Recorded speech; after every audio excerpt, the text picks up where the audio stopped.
seen this before, but let's go a little deeper.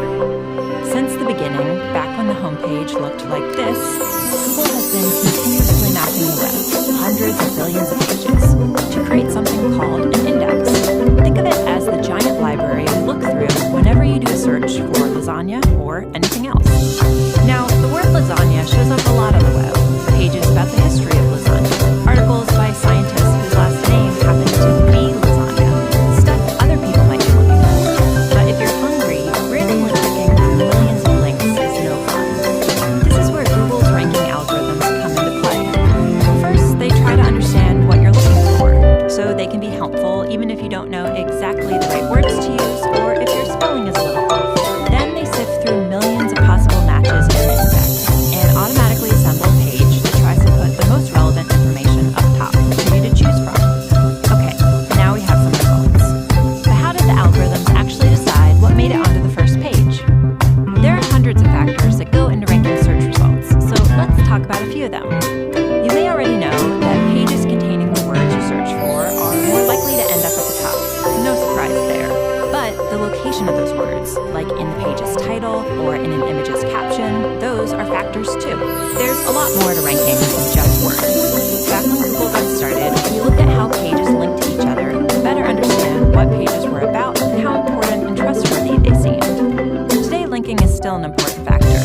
Another factor is location, where a search happens. Because if you happen to be in Andrea, Italy, you might be looking for information about their annual lasagna festival.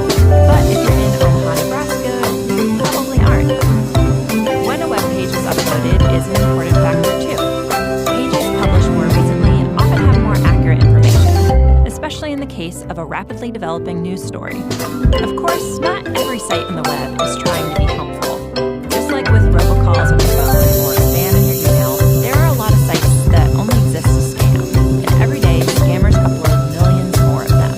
So just because instantvirusdownload.net lists the words lasagna recipe 400 times, that doesn't mean it's going to help you make dinner. We spend a lot of time trying to stay one step ahead of tricks like these, making sure our algorithms can recognize scam sites and flag them before they make it to your search results page.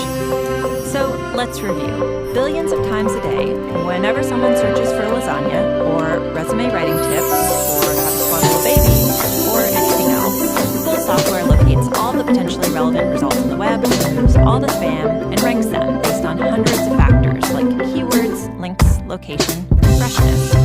Okay, good time to take a breath.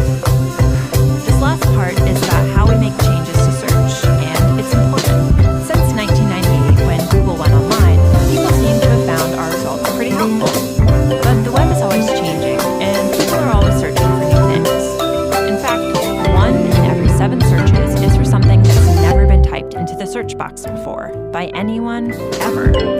So we're always working on updates to search, thousands every year. Which brings up a big question. How do we decide whether a change is making search more helpful?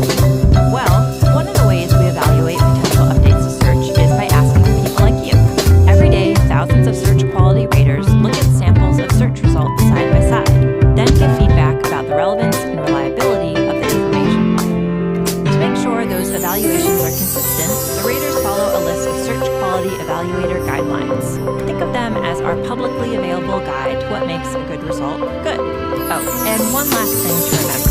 We use responses from raters to evaluate changes, but they don't directly impact how search results are ranked. So there you have it. Every time you click search, our algorithms are analyzing the meaning of the words in your search, matching them to the content on the web, understanding what content is most likely to be helpful and reliable, and then automatically putting it all together in a neatly organized page designed to get you the info you need. All in, 0.81 seconds? Wow. Anyone else ready for dinner?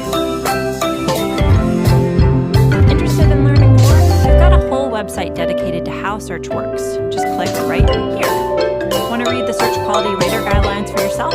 Click right here.